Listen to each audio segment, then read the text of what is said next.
Good morning, everybody. Good morning. So good to see you. Welcome to Edgewater Alliance Church and to our 2025 Fall Forum. I'm Clark Seeley, and I'm an elder here at the church, and I work also in our discipleship pathway program. And our forums, twice a year, usually once in the spring, once in the fall. And our forums are a way for us to help us all grow in our faith, and a time when we can all come together. And so we're going to have a great day today, I think, and I'm really glad that you're here. Whether you're an EAC member or regular attender, or whether you're a guest today, again, welcome. We're so glad you're here. The purpose, as I said, of our forums are to help all of us grow in our faith and to become more like Jesus so that we can disciple others as well as share the gospel. And many of you know that the mission of Edgewater Alliance Church is to make disciples who share the gospel with every man, woman, and child. So we believe that's what Christ commissioned us to do, and it is what we take most seriously and most important in the work that we do. We thought that this fall it would be particularly important and valuable for us to learn more about how we can best share our faith with others, be a true ambassador for Christ, particularly in what we know we live in today, and that is a skeptical culture, and sometimes a challenging one. It's often difficult, I think, myself included for sure, and a bit daunting at times to even consider sharing our faith.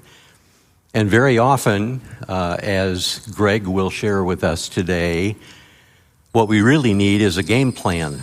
We really need a way to move forward well in terms of sharing our faith. And that's exactly what our presenter and teacher today, Greg Koukl, will be doing with us.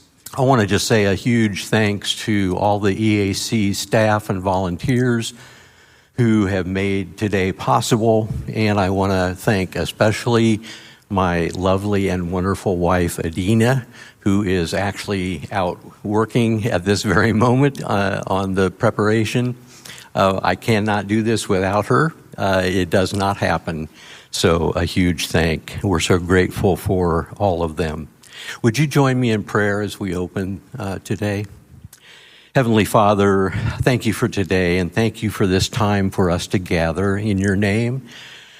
Thank you for providing this opportunity for Greg to be with us, for us to spend time learning more not only about you, but the mission that you have us on, and the ways that we can engage those close to us and those maybe who are strangers in sharing your message, sharing the gospel, and also making disciples for you. And we lift all this up this morning in your name. Amen.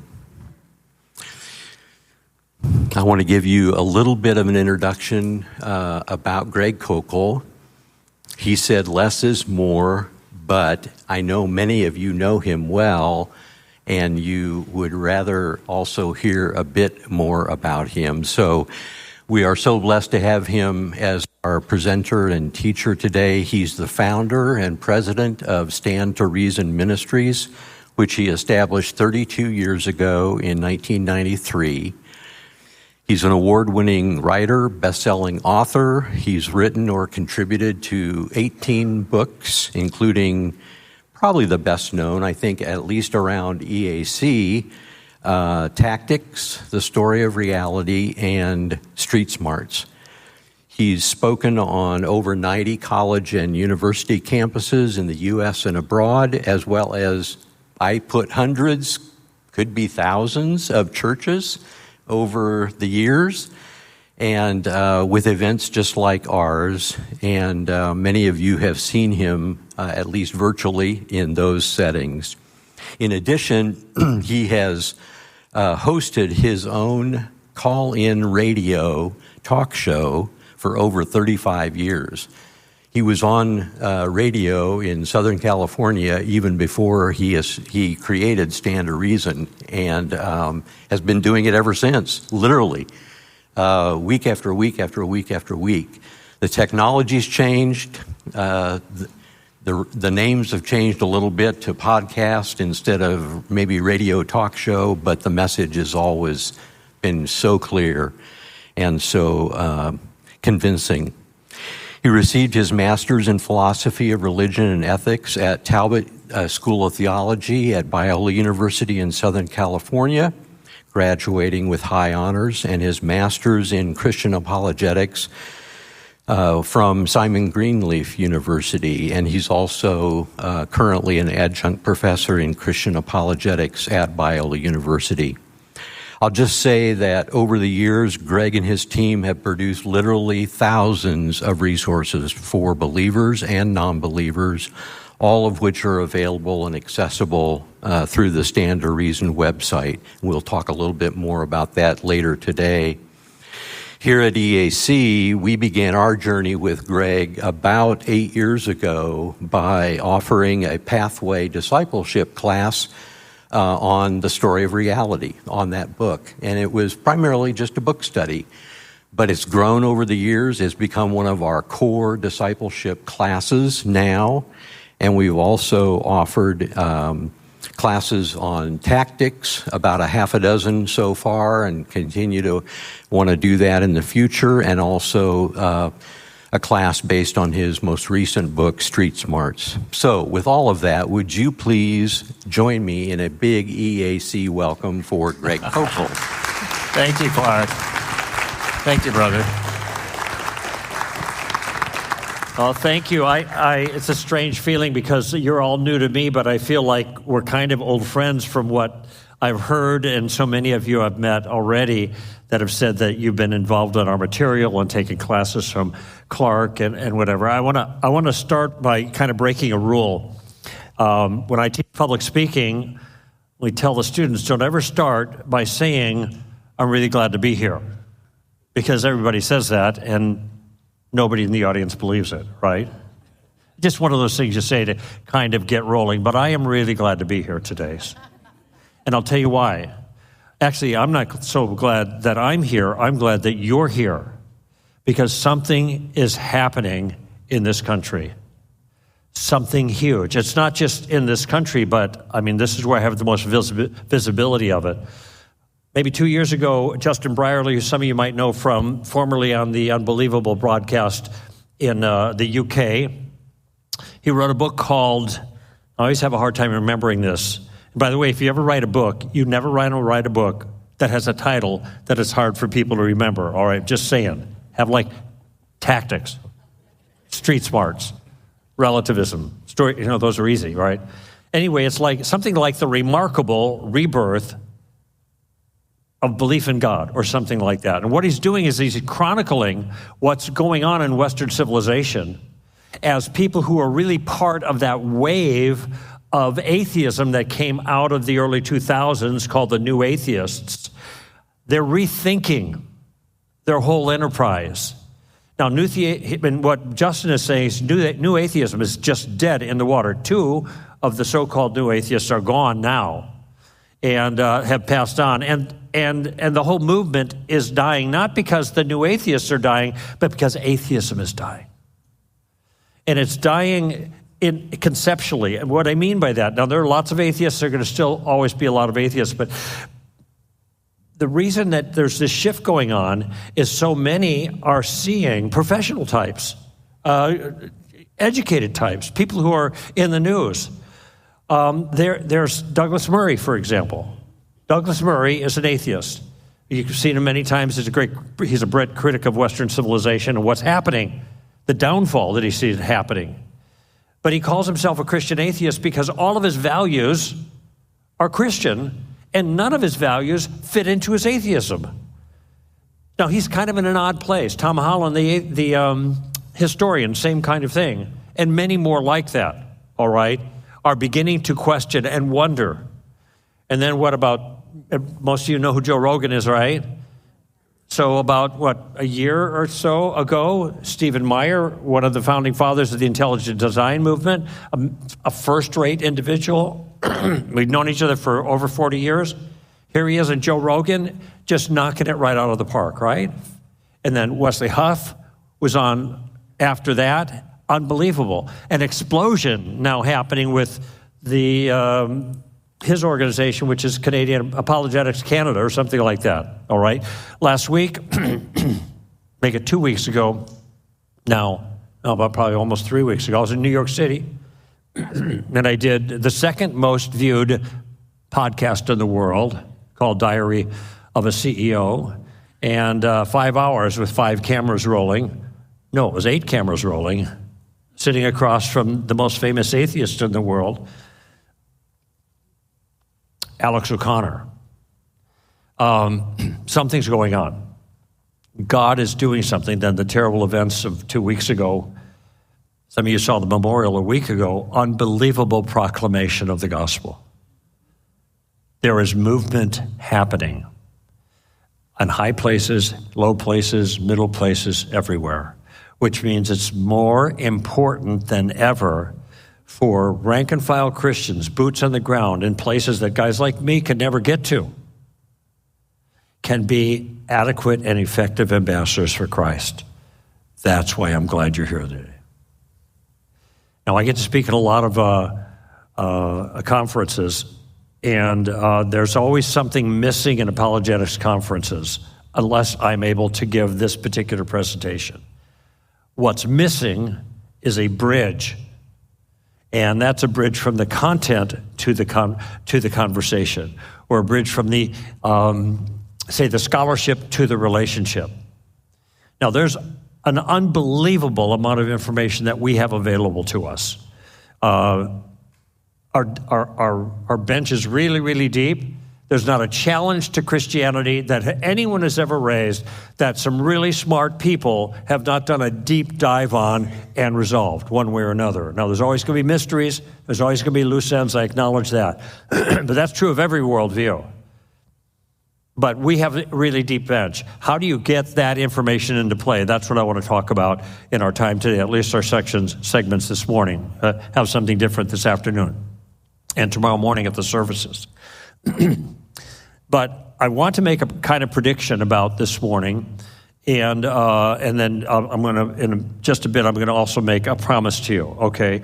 The prediction is this, and some of you already understand what I'm about to say because of your exposure and use of some of the things that I'm going to go into more detail on this morning. But the prediction is this, I make this to every group that I introduce this material to.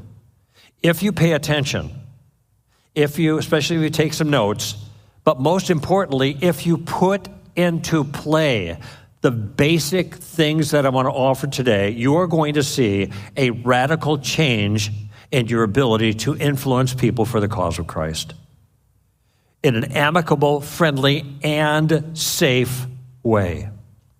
Now, it's pretty bold, not exactly a prophecy or prediction, but I make it confidently because when people come up to me at events like this with a copy of Tactics, and then they tell me about their experience with the book, I keep hearing the same line.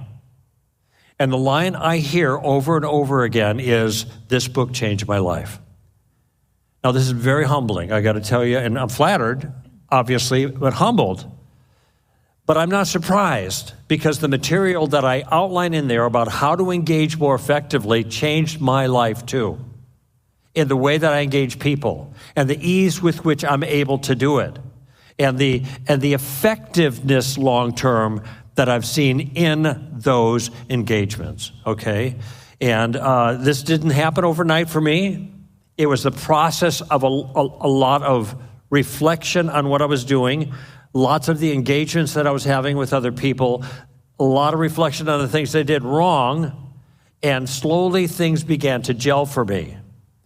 And when I began to more deliberately apply these principles, I saw a significant change. Now, there's a caveat here. It says caveat for life. If you don't do it, it don't work. Remember that for your kids, right? If you don't do it, it don't work. All right? That's true about everything good. But what I hope to do here in my time together with you is to give you handles on all of these things so it will make it easier for you to begin to do these things to make a difference for Christ in a time more than ever that I've seen in recent years. I became a Christian during the Jesus movement. I'll tell you more about that in a moment. Lots was going on then. Things have gotten a lot harder since then. And I'm glad to see young adults, students here, because you guys have it a lot harder now than I ever did half a century ago. Oh, that's painful to say that. You're confronting challenges that I never had to confront, hostility that I never had to deal with. Nobody was getting shot for being a Christian, and that's my conviction about what happened a little more than 2 weeks ago. Now, some people push back on that, just as an aside,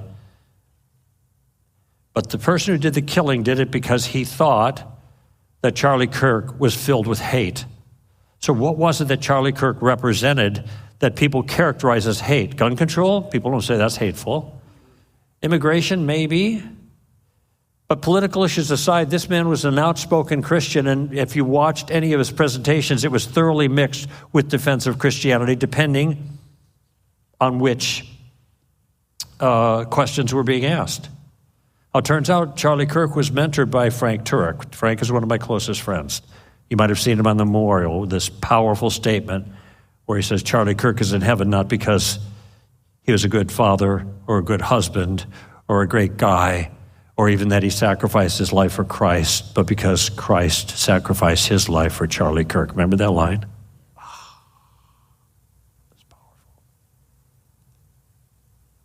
But he'd been teaching Charlie this stuff for the last 5 years.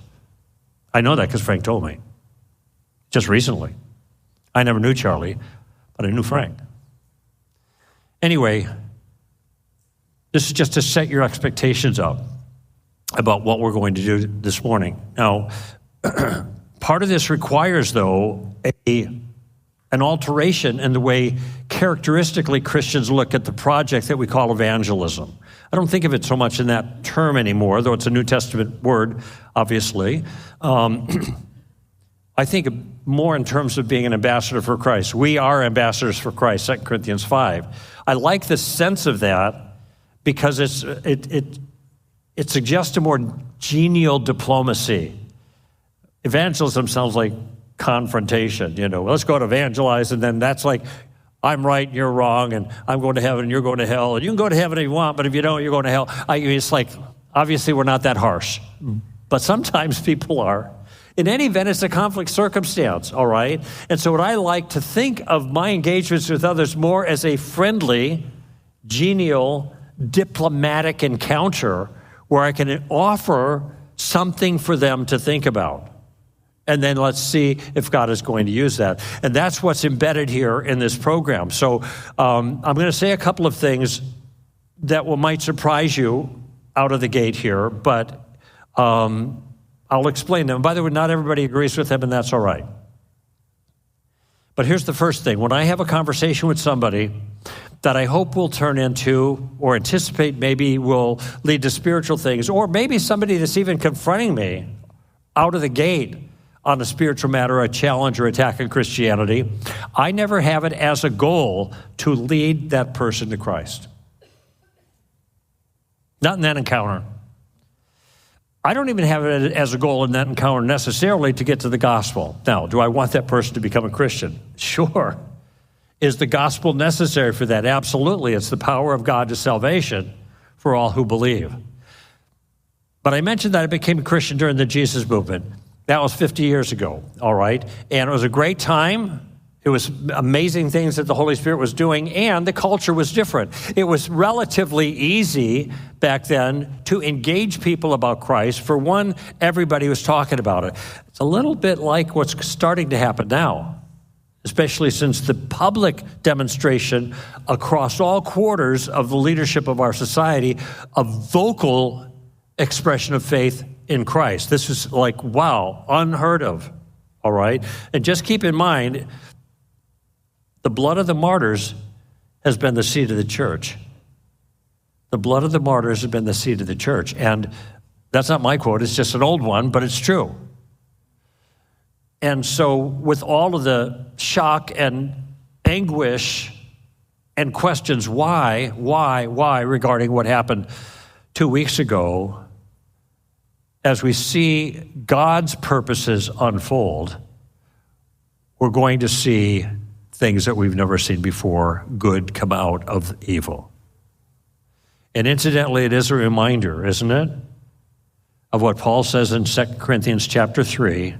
I'm sorry, make that 2 Timothy chapter 3, just about the last thing he ever wrote. 2 Timothy chapter 3, all who desire to live godly in Christ Jesus will suffer persecution.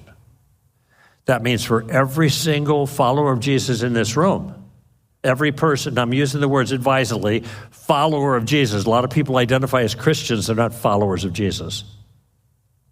For every single follower of Jesus, you're going to have to pay a price. Some small, some greater. In this country, it's very rare for someone to pay the ultimate price. In fact, that hasn't happened arguably in decades and decades. Not here, but it's happening all over the world right now, and it's been happening for 2,000 years. So just set your mind when things get tough for standing for Christ. This is standard. 1 Peter chapter 4, I think it's chapter 4. Why are you surprised at the fiery ordeal among you as if something strange were happening to you? But insofar as you share in the sufferings of Christ, Peter writes, happy are you, for the Spirit of grace and glory rests upon you. It's very similar to what Jesus said in the Beatitudes. Rejoice. Blessed are you when people say all kinds of nasty stuff about you. Great is your reward in heaven. So just be prepared. The greater the movement of the Holy Spirit, the more pressure from the other side to push back. And I'm saying the forces of darkness here, expressed through people, but it's a spiritual battle in heavenly places. But hopefully the things that I teach you will help you manage that if you begin to put them into play. But they require, as I said, this shift, because in the Jesus movement, the Holy Spirit was moving, and we had a culture that understood the terminology. So if you just get the basic, simple gospel out, people understood what you're talking about. They didn't always believe it, didn't always respond to it, but at least you weren't talking Greek to them, right? Okay, now people don't understand that. They don't understand the substance of the message because they're not really raised with that in their blood, as it were, like it was 50 years ago. And the words don't mean the same thing to them. In some cases, the words are hateful words. And by the way, this is the charge that the shooter made against Charlie, is the hateful things, the spiritual things, and the ethical application of those things that were considered hateful. And that's characterized as hateful in our culture now. So people don't understand that. So what's necessary now is more of what Francis Schaeffer used to call pre-evangelism, okay? I'm going to call it gardening. And I'll get to that in a moment. So for those reasons, since the culture has moved on, our methods have not. And I want you to think about the parable of the sower Jesus offered in Matthew. In chapter 13 is where he explains it to his disciples. Now, this is where you have 4 different types of soil. The seed is going out by the sower, and it has a different response depending on the different soil. And I don't know if you've ever had this before, but you read through a passage that you've read through a bunch of times, and all of a sudden you see something that never occurred to you before. It's right there. You say, where'd that come from? And that's what happened to me in this passage. Because when Jesus talks about sowing the seed on the first ground, on the road, of course the road is hard.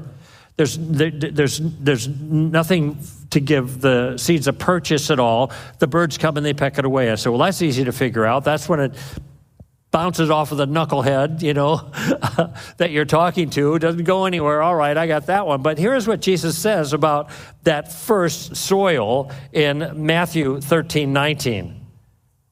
He says, when anyone hears the word of the kingdom, Here's the verse or the phrase that jumped out that I didn't notice before. When anyone hears the words of the kingdom and does not understand it, the evil one comes and snatches away what has been sown in his heart. So apparently it's getting in there in some measure, but it makes no sense to them. And if it makes no sense to them, it's gone.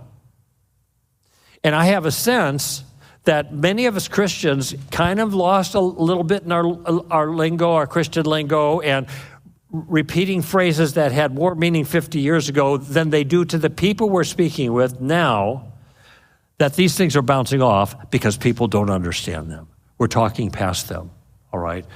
It's interesting when Jesus continues and goes to the fourth type of ground, on the one whom seed was sown on good soil. This is the man who hears and understands it.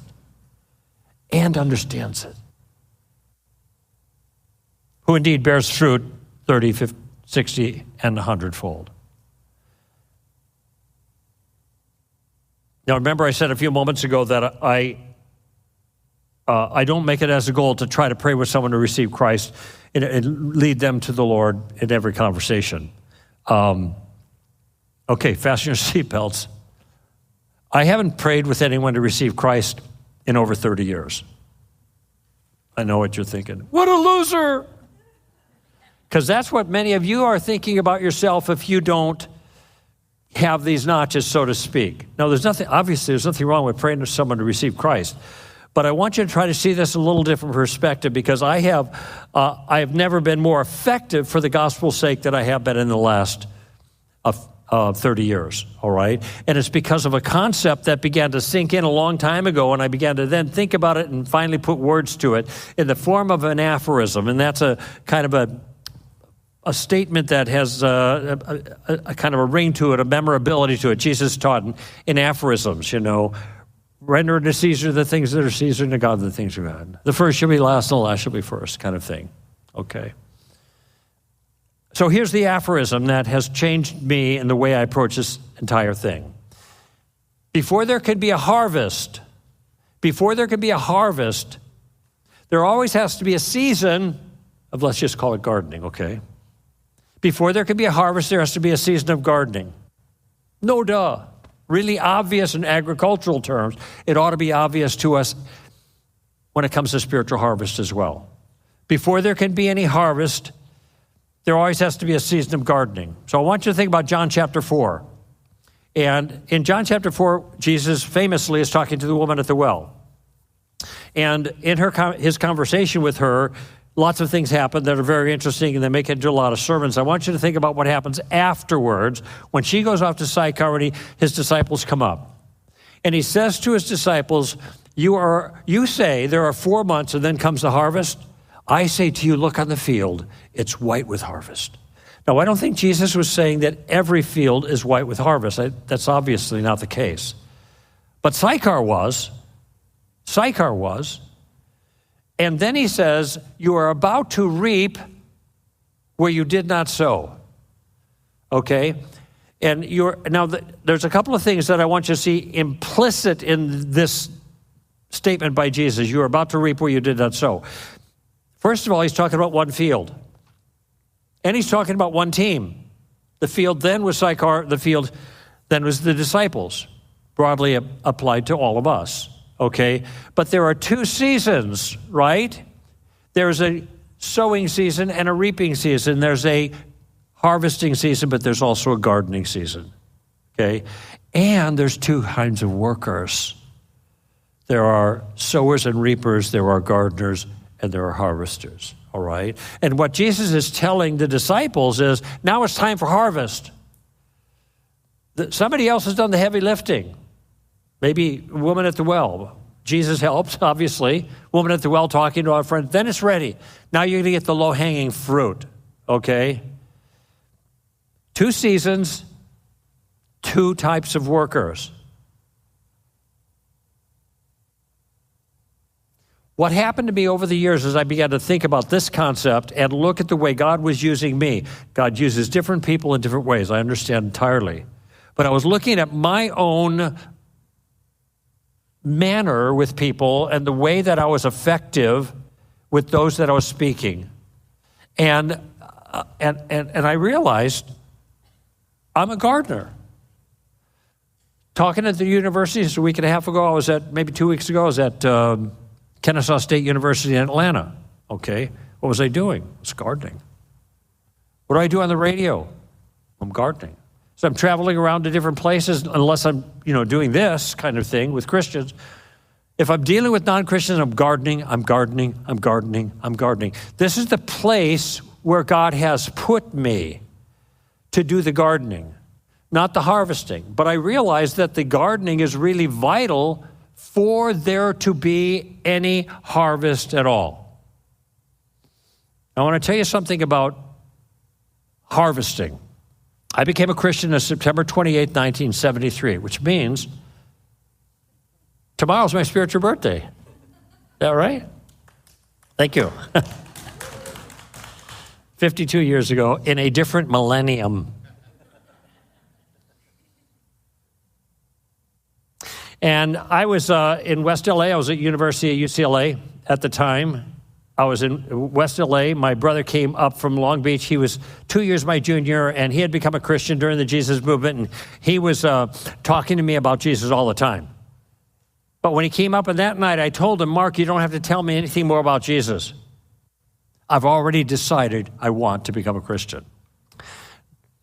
Now, he tells the story differently. He says that what I said was, I already am a Christian. But in either case, let me ask you a question. Did Mark harvest me that night? No. I harvested myself. Actually, the Holy Spirit harvested me. But here's the principle, and this is another little aphorism. If you want to write it down, it's easy to remember. When the fruit is ripe, it falls into the basket. When the fruit is ripe, it falls in the basket. So I go down to Whole Foods down the road from my house to get groceries, and they have a little thing of cherries for $3.59. I said, man, how can anybody make any money selling cherries? Because the cherry farmer's got to grow them, then somebody's got to pick them, then they got to ship them, and then they got to, the grocery store's got to get their cut, whatever. How can anybody make any money? Then I found out how they harvest cherries. They don't pick cherries.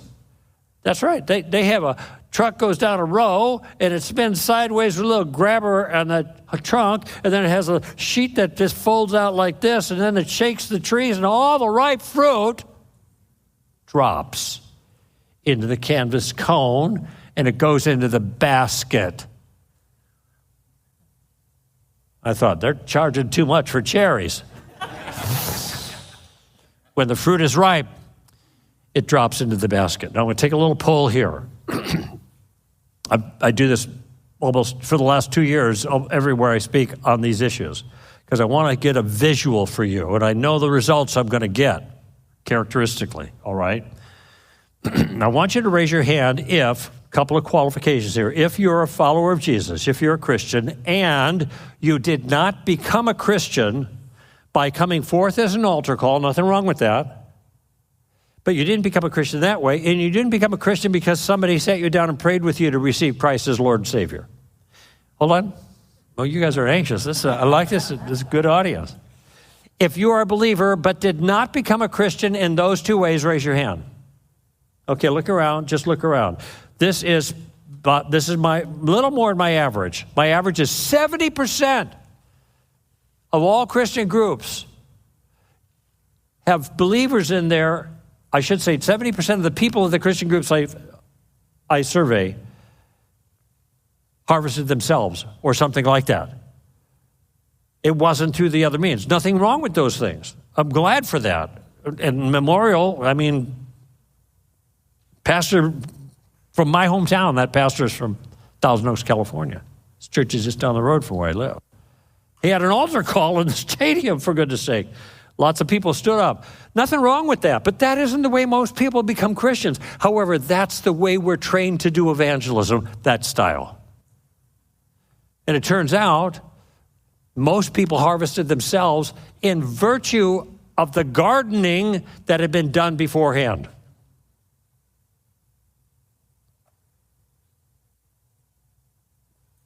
And so consequently,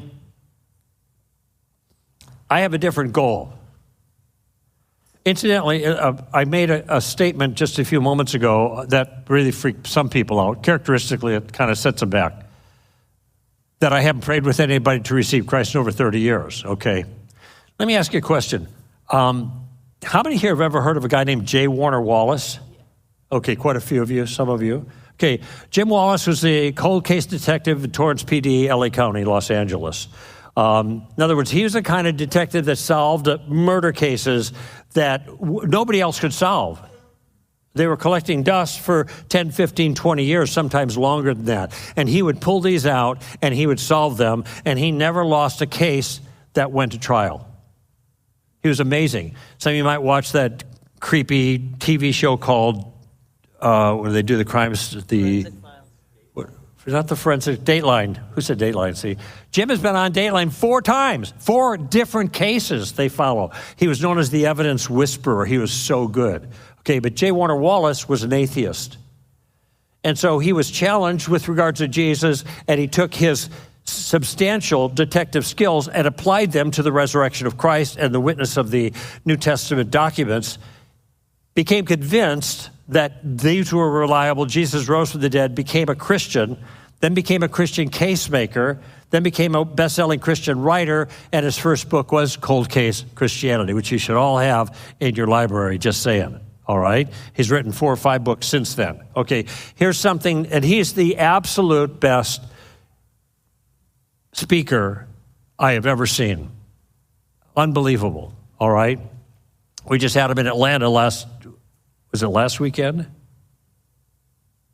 Weekend before last. Yeah. At our big youth thing, we had over 1,000 students there. We have 6 of those a year. That was the smallest one we have. The largest is 4,000. Too bad you didn't know about this earlier. You could have taken the long drive to Atlanta. You guys could have done it. We're shooting at middle schoolers and high schoolers, but Jay Warner was on our stage, okay? Here's something you don't know about Jim Wallace. Jim Wallace was in my garden when he was an atheist. He was listening to our show, being challenged by things that I said. I have another guy on my team, John Noyes. And John Noyes is an apologist with Stand to Reason. He was also at that event, on the main stage. And John was an atheist in Southern California, screaming at the radio when I was speaking about Jesus and about Christianity and the Christian worldview. Now he's a believer. He didn't even know when his spiritual birthday is. Now he's not just a follower of Christ, but he's a very effective defender of Christianity. Abdu Murray, some of you might know Abdu Murray. Trying to remember the name of his organization. Former Muslim in Detroit, an attorney in Detroit, became a follower of Jesus, and then a great, powerful voice for the gospel. Every one of those men were in my garden before they were believers, all right? Now, I'm not trying to wave my flag. What I'm trying to show you is you never know the impact that you're going to have as a gardener. You're faithfully gardening, faithfully gardening, faithfully gardening. God is the one who causes the increase. God is the one who does the heavy lifting. So my goal, whenever I get into a conversation with people, is very different. I don't have it as a goal to try to win them to Christ, to try to close the deal. I'm not swinging for the fences. I'm just trying to garden. I just have a very modest way of putting that too. And this is the way I characterize it whenever I speak. I usually speak to a university audience. I didn't do it 2 weeks ago at Kennesaw. Not sure why. It was probably the Charlie Kirk thing, and I was just starting with that because that was just a couple days. That was the day before. This is the day after the Charlie Kirk assassination that I spoke at Kennesaw. But characteristically, the way I start is this. The way I introduce myself, I get introduced, and then I offer this to the audience. I say, I'm here tonight because my life has been deeply changed by an ancient teacher. His name is Jesus of Nazareth. And 50 years ago, when I was a student at UCLA, I began to think more carefully about the things that Jesus said about himself, about the nature of the world, and also the claim he made on my own life. And I asked a lot of questions. I got in a lot of arguments. I pushed back from the table a lot. Then I came back and forth. But finally, I'm telling this to the audience, finally, I came to the conclusion that Jesus got it right, that he saw the world the way it really was, that he understood the truth. And smart money was on him, so I decided to follow him. And I've been doing that ever since. And by the way, I tell them, it's not been easy. It's been hard. But it's been reality. However, I say then, I am not here to convert you tonight. Collective sigh of relief. I have a different goal. Now, this goal that I'm telling them I'm shooting for in our session is the same goal that I have whenever I engage anyone on a spiritual issue. And it's the goal that I'm going to suggest for you. Okay? What I say is, I'm not here to convert you tonight. I just want to put a stone in your shoe. Okay? I just want to put a stone in your shoe. Ever had a stone in your shoe? Sure. It's not the end of the world, but it's annoying. You got to deal with it.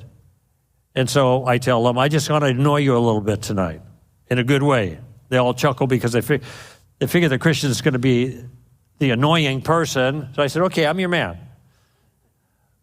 But in a good way. I want you walking out of this auditorium, I tell them, with something that I've said that's digging at you. Something you're thinking about. Because I think that Jesus of Nazareth is worth thinking about. And then I go off into my material, whatever it happens to be, okay? And this is my goal all the time whenever I engage with someone. I just want to get them thinking. Now, the thinking might be in one or two directions. It might be thinking positively about something about the Christian worldview or negatively about their faulty worldview. Maybe I want to parry a challenge that I'm offering, that they're offering to me, or maybe I want to get them thinking about a challenge to their own view that they maybe haven't thought about. And you know what that is? If I can do that, that's just gardening. That's just gardening. That's hoeing or tilling or pulling weeds or watering. Paul says, I planted, Apollos watered, but God caused the increase. So how do we do that? How do we garden more effectively? Well, that's where the game plan comes in. So now I'm going to make my promise. My promise is I am going to give you a game plan that will allow you to converse with confidence in any situation. No matter how little you know, or how knowledgeable, or aggressive, or even obnoxious the other person happens to be, okay? It's a game plan that entails something that Paul said in Colossians chapter 4, verse 5 and 6. So write that down. You can check it out later. Always a good idea when someone quotes a verse. And don't just read the verse, read the whole paragraph. If you want to sound really theological, you can call it a pericope. So you have a rule of stand to reason. Never read a Bible verse. If you want to know what a Bible verse means, you got to read a bunch of them before and after. But in any event, Colossians 4, verse 5 and 6, here's the way Paul starts. He says, conduct yourself with wisdom towards outsiders, making the most of the opportunity. So first he says, be smart. Okay? Then he says, let your speech always be with grace, seasoned as it were with salt, all right? So he says, be smart. Then he says, hey, be nice. What a concept. And then he says, so that you may know how to respond to each person. So that you know how to respond to each person. So he says, be smart, be nice. Then he says, be tactical. Be tactical. Treat people as individuals. Why? Because they are. Everybody's different. Everybody's different. I was sitting across from Alex O'Connor a few weeks ago. He's a very unique atheist. He's brilliant, 26 years old. Unbelievable. Cambridge educated. But he's an individual. I got to get prepped for him. And you're not going to run into probably somebody like that in most of your dealings, but nevertheless, there are people that you're going to see that have all kinds of backgrounds. You talk to 5 atheists, you're going to get 5 different views. Everybody's got different experiences. They have different resistance, emotional baggage, whatever it is. So Paul is saying, hey, be sensitive to that. Sensitive to the circumstance. Okay, let me give you an example about how that worked out in my own life. I just flew in yesterday from northern Wisconsin. We have some property there. I grew up in Chicago. My grandpa bought some property up there to retire at. After 3 generations, it ended up with me. I love it. I've been going up there since 1962. And I like to fish. Where are we, Florida? See, this is largemouth bass, big deal here. I don't know if we got any bass fishermen here. I love to bass fish, but when I'm up north, I fish for smallmouth bass. And they have some pretty good smallies up there. And so I'm out one day with the pastor and of the local church, and I catch the largest smallmouth bass of my life at the time, 4 pounds, 2 ounces. Now, thank you. It's a pretty big smallie for that neck of the woods, Now, since then, I actually got 9 smallmouth over 5 pounds.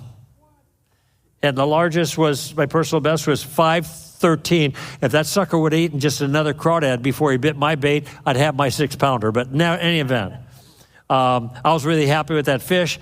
And so I wanted to get a digital picture of it to show up on the screen at that pastor's church where I was teaching the next weekend. I'm going to flex my muscles there by fishing. They understand that in the North Woods there. So my wife and I then, we took the film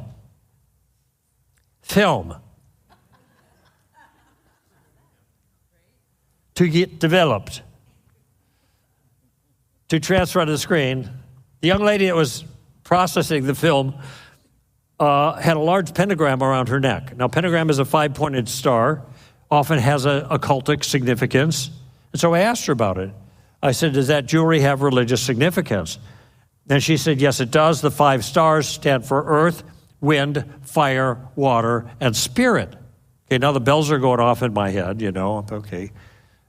I wanted to know if it had personal significance to her, because a lot of people wear a cross, and they're not Christian, it's just jewelry. So I asked her that question. She said, yes, it does have personal significance. I'm a pagan. That's what she said. Now, I'm a trained professional, right? I'm just taking all this in. But my wife is standing next to me. And when my wife hears this young lady describe herself as a pagan, my wife bursts out in laughter. Then she catches herself and said, I'm sorry, I didn't mean to be rude, but I never heard anybody admit it before. She'd only heard the word pagan when her girlfriends would call their kids in, get in here, you bunch of pagans, that kind of deal. Well, the woman wasn't offended. She went on to explain that it was an earth religion, and I realized that I was actually talking to a witch. And so I just asked her, are you Wiccan? And she said, yes, I am. Began to explain a little bit about Wicca, and she said, we respect all life. I said, oh, well, if you respect all life, that's great. That would probably make you pro-life with regards to the abortion question, right? She says, no, I'm not pro-life, I'm pro-choice. I said, really? Isn't it odd for a witch to be pro-choice, given their theology? She said, well, it is a little bit odd. And then she said this. She said, I know I could never do that, referring to abortion. I could never kill a baby. That was her words. All right. Now, it stands to reason we have training material regarding abortion that makes the case ethically, philosophically, scientifically that abortion kills an innocent human being without proper justification. Baby killing, if you will, but we don't use that language because we have an argument. We don't have to resort to what might sound like loaded rhetoric to make our points. But in this case, I, the pro-lifer, am not calling abortion baby killing. It is the pro-abortion person who's acknowledging that abortion kills the baby. And guess what? I'm listening. I'm listening. So in this conversation, am I going to talk any more about abortion? Abortion? No. What am I going to talk about? Baby killing. She's just legitimized the term. But she tells me why she wouldn't kill a baby. She said, I wouldn't want something bad to come back on me. I mean, it's maybe a karma thing. What goes around comes around. It's almost like, I'm not going to kill any babies. And you never know what's going to happen to you if you start killing them. Really? Seems like an odd reason, you see? But I didn't pursue that. Instead, I said, well, maybe you wouldn't kill babies. Good. But maybe we should stop other people from killing babies. And she said, well, I think people should have a choice. I said, now, what is the choice that we're talking about here? the choice to, in her terms, kill babies. So I asked her that. You mean people should have a choice to kill babies? She said, well, I think all things should be taken into consideration. So I said, okay, what would be a legitimate consideration to make it okay to kill a baby? And she immediately said, incest. Okay, now I want you to understand what's going on here. I want you to see something here. We're talking about, according to her view, it already admitted that we're talking about abortion as baby killing, all right? And she is trotting out all of these pro-choice slogans. But the slogans aren't just in favor of choice. They're not even in favor of abortion. They are in favor explicitly now of baby killing. And it's starting to sound a little weird. But she doesn't hear it. And the reason she doesn't hear it is because she's sloganizing. She's just spitting out the statements without thinking about what she's saying, okay? I'm just saying this is going to happen all the time when you talk to people. The standard thing that happens now is bigotry and hate, bigotry and hate, bigotry and hate. The people just say that. They do not know what bigotry means. I guarantee you, it is the word they know that they can use to pillory or discredit a person they disagree with, and the word hate, the same thing. Ironically, and you know this, the person who is accusing Christians in this case of hate are the ones demonstrating the vicious, hateful, violent, destructive behavior. Nevertheless, they don't see it. They just repeat what they've heard other people say. They've been socialized to this, okay? And this is what was going on. Now, by the way, this happens on both sides of the aisle. I don't mean hateables. I mean sloganizing. People just repeating sound bites they haven't thought about, okay? So we do this too, all right? But she's doing this, so I'm trying to break through a little bit of that. So I said, let me see if I understand your view. If I have a 2-year-old standing next to me who had been conceived by incest, that's her illustration, then I should be, I didn't have any children with me then, at that time. I have 2 now, one's 20 and one's 17, which I know is kind of crazy because I'm an old guy and I got a teenager. That's weird, huh? Some of you are thinking, how did that happen? I can't remember. But I do need prayer. So I said, if I had a 2-year-old who was standing next to me who had been conceived by incest, her principle, then I should be allowed to kill this 2-year-old. Is that correct? Now, is that a fair application, do you think, of the principle that she'd offered me up to that point? What do you think? Yeah, I think so. But now, if I have misunderstood her and it's not a fair application, she has the opportunity to correct me because I don't want to misrepresent her view. But she didn't correct me because it was a fair application of the view that she had. We call this tactic trotting out the toddler. Okay, trotting out the toddler, where you apply the rule for abortion to a 2-year-old or a 6-month-old or a 1-day-old for that matter and see if it works, okay, which is not going to work. Well, depends with who you're talking to now. Because when I asked her about the 2-year-old, she, killing the 2-year-old who had been conceived by incest, she pauses and she's thinking. And finally she says, I'd have mixed feelings about that. Well, at least they're mixed, right? It's progress. But the line is growing behind me now. And I'm interfering with her work product. And I realize that my opportunity as an ambassador for Christ has come to an end. Now, had I been of a different persuasion, I might have thought, hey, I haven't got to the gospel yet. Sit down, shut up, maybe you learned something. Where was I, But you see, and this is the point here, I did not feel I was artificially required to insert the gospel in every conversation, especially one where it just didn't fit. Jesus didn't do that. Like I said, some of these things that I'm teaching are controversial. I've had other people push back on me and people whose names you'd recognize very aggressively, who said you should preach the gospel in every single occasion that you have sharing and you always invite them to become a Christian. Okay, very well known, God bless him, apologist. And he's a harvester. If you're bugged at me, it's probably because you're a harvester. People say, how do I know whether I'm a gardener or a harvester? If you're bugged with what I'm saying, you're probably a harvester. If you're saying, oh, goodness, I never thought of it this way. Maybe there's something that I could do, a way that I could participate in the process without being a harvester. You're probably a gardener like me, okay?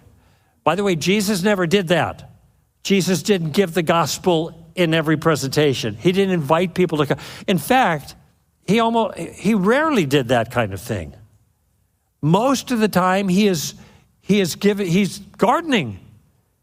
And much of the news is not the good news, it's the bad news. People say, oh, the Sermon on the Mount is the greatest moral teaching I've ever read. You know, outsiders say that. Well, it's pretty cool until you read it. Then you read it. Just do Matthew 5. It goes 5 to 7. That's the first major discourse of Jesus. 5 to 7. Just read chapter 5. Oh, blessed, blessed, blessed, blessed, blessed. Oh, isn't that sweet? Oh, blessed are those when people persecute you. That's in there too. Huh? Then it says the law, you can't get rid of the law. And by the way, you got to be more righteous than the scribes and Pharisees. Huh? And don't commit murder. Didn't do that. Did you ever call your brother an idiot? Sure, he is an idiot. You're going to hell. That's Jesus. Don't commit adultery. Didn't do that. Did you ever think about it? You're going to hell. That's Jesus. What was Jesus doing? He was giving the bad news, not the good news. And he was piling it on and piling it on and piling it on until finally, at the end of that chapter, he says, you are to be perfect as my heavenly Father is perfect. Well, that's not good news. And he doesn't say, never mind, just put your faith in me and come forward and then, you get salvation. He does later on say, come unto me, all who are weary and heavy laden, and I will give you rest. For my yoke is easy and my burden is light. Now, we oftentimes, I think, appropriately apply that to our own difficulties in our life. But I think Jesus' main application was to the people that had been burdened by the law and could not keep it. And consequently, he's saying, here's my burden. It's light. I'm going to rescue you from the burden of the law. And this he unfolds over a period of time. We have much more detail in the New Testament, of course, the teaching of the apostles, but the message is clear eventually. But Jesus didn't give an altar call. And so if Jesus didn't do it all the time, I don't know why my dear friend is telling me I got to do this. And if we're under that obligation, we feel like we have to do that, guess where we're going to end up? On the bench. We are not going to get out and play if that's what we think is expected of us. I'm just saying it's not expected of you. It's not expected of you in the New Testament. They didn't do that. There's no altar calls in the New Testament. Nobody's being asked to receive Jesus as Lord and Savior in the New Testament. What do we see there mostly? Gardening, gardening, gardening, gardening. And then when the harvest is ripe, it just comes in. Like in Acts chapter 2 or Acts chapter 4. Wow, people are ready.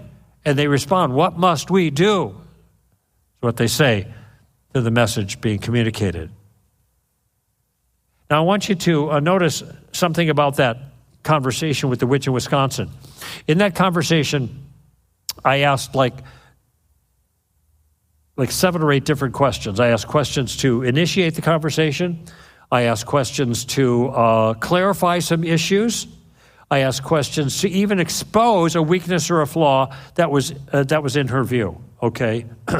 And then in my notes here, it says, it used to say, and she was doing most of the work. But when I read that, I realized, wait, if she's doing most of the work, I'm doing some of the work. But I wasn't doing some of the work. I was doing none of the work. I was relaxed. It was easy. So I changed my notes. I said she was doing all of the work. And I realized she wasn't doing any work either. I mean, we didn't have lines drawn in the sand. We weren't defending turf. Our dukes weren't up. We weren't fighting. We were just having a conversation. And that's the way I want it. That's the way I want it. And that is the power of the tactical approach. Here's my basic rule. If I get mad in a conversation, I lose. If I get mad, I lose. What if I don't get mad and they get mad? Well, if they get mad, I'm going to lose too. Because people who are angry are not interested in changing their mind. They're not in a persuasive mood. Now, sometimes you can't control that. I get that. But nevertheless, I'm trying to avoid that kind of circumstance. I'm trying to agree with the other person as often as I can if I'm in a dialogue. Even if it's on a stage or with cameras rolling, I'm still going to agree in legitimate ways. I can agree. I want this to be amicable as possible, okay? I want the environment to be mellow. And if anybody gets mad, I lose. By the way, it's a good principle for marriage. Just saying. Pack that one away. A lot harder to apply. I get it. Anybody gets mad, I lose. All right. Now, stand to reason, we have lots of different tactics. We have, they have different names like Steamroller and Just the Facts, Ma'am, and Inside Out and Road Scholar and Taking the Roof Off. And these are all maneuvers that you can use in conversation as you able to see, using the tactic, a weakness or a flaw, and then employ that insight in your conversation. But you employ it by using the main tactic of the book, which is the game plan itself. The main tactic of the book, which is the game plan. All right? Now, this is the simplest tactic imaginable to stop a challenger in his tracks, to turn the tables, and to get that person thinking. All right? It's very, very simple way to get you in the driver's seat of the conversation. And that's where you want to be. You want to be in the driver's seat. Doesn't mean you're manipulating or controlling or overpowering or even talking most. But this approach, this tactic that's the core of the game plan, allows you to stay in the driver's seat and manage the conversation. And this tactic has a name, and the name of the tactic is Columbo, as in the infamous Lieutenant Columbo of TV fame. And how many people here have absolutely no idea who I'm talking about? Raise your hand. There you go. See the youngsters. Culturally deprived. Oh, you poor things. Okay, so I'm going to bring you up to date. All these old fogies know who I'm talking about, all right? He's the number one TV icon of all time, most recognizable. Number two, he beat Lucy out. And I know you're thinking, who's Lucy? Okay. Like I said. Well, Lieutenant Columbo is a detective, murder detective, shows up at the crime scene. You already know who did the murder and everything. That's the way it rolls out. And he shows up in this trench coat. You know, it looks like you slept in it. I got mine at Salvation Army. My wife is the thrift store queen. And she says, whenever you buy something from the thrift store, you always check the pockets because you never know what you're going to find. Oh, what's this? Oh, my gosh, look at that. Lieutenant Columbo has a cigar. Now, this is just a plastic one. Where's the pastor? Is this a Baptist church? I don't know. Just plastic, pastor. No worries. In fact, I actually hate cigars. Whenever I get a real cigar, I always destroy it by fire. All the way down, you know, I don't want anybody to stumble, right? Columbo also has a pad of paper, but he can't use a pad of paper. Why not? Because he doesn't have a pen or pencil. He's got to, bum a pencil off of somebody. And he's walking around the crime scene, scratching his head, muttering to himself, this guy looks stupid, but he's stupid like a fox because he's got a plan. And at some point, he'll pause and put his fingers to furrowed brow like he's deep in painful thought, and then he'll say something like this. I don't know. There's something about this thing that bothers me. Do you mind if I ask you a question? And he asks a question, right? He gets the answer. I'm very intelligent. One more thing. And then he one more tings them to death with question after question after question, right? Pretty soon they get a little annoyed. I'm sorry, he says. I can't help it. It's a habit. And this is a habit that you need to get into. The key to the Columbo tactic, the key to the game plan, is that the Christian goes on the offensive in an inoffensive way with carefully selected questions to advance the conversation. Let me say that again. The key to the tactic, the key to the game plan, is the Christian goes on the offensive in an inoffensive way with carefully selected questions to advance the conversation. Now, why are questions important? Okay. For one, they're polite. You're drawing another person out. You're showing an interest in them. You teach your kids, hey, don't do all the talking. Ask other people questions about themselves. Get the focus off of you. Draw other people out. So it's polite. When you draw other people out, you're going to get more information about them. You're going, especially if they're in a spiritual conversation or they're challenging you, there's going to be all kinds of ambiguities you'll learn. There's going to be all kinds of ambiguities in the challenge they offer, and you want to draw that out, okay? And that's where questions come in. But questions will keep you in the driver's seat of the conversation, and I'm going to explain, and I'll just finish with this thought before we take a break. One of the most powerful advantages or helpful advantages of questions is that questions keep you safe. I want you to write that down. Questions keep you safe. If you are asking questions, you are not making statements. If you are not making statements, there are no statements that someone could take exception with, okay? I want you to think of a prosecuting attorney right now. Attorneys can only, when they have a witness on the stand, they can only ask questions. That's it. They do all their work with questions. Okay, now I'm not suggesting that the way you engage with questions is like in a cross-examination fashion. This is going to be problematic if that's your approach, your attitude. That's not Columbo. Columbo's coming in under the radar, if you recall. He doesn't look dangerous, all right? But he's asking questions. If the attorney is asking you questions about something, what does the attorney have to defend? Nothing, because he's not making any statements. If you as a follower of Jesus are involved in a conversation and you're asking, there is nothing for you to defend because you're not making claims.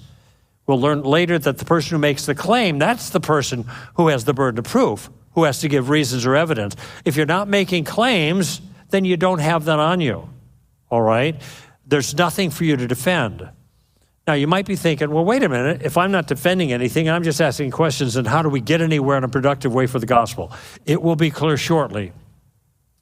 But I'm just saying right now, I want you to think about this as we go to our break, that questions are so valuable for a number of reasons, but one of the biggest reasons is that questions keep you safe.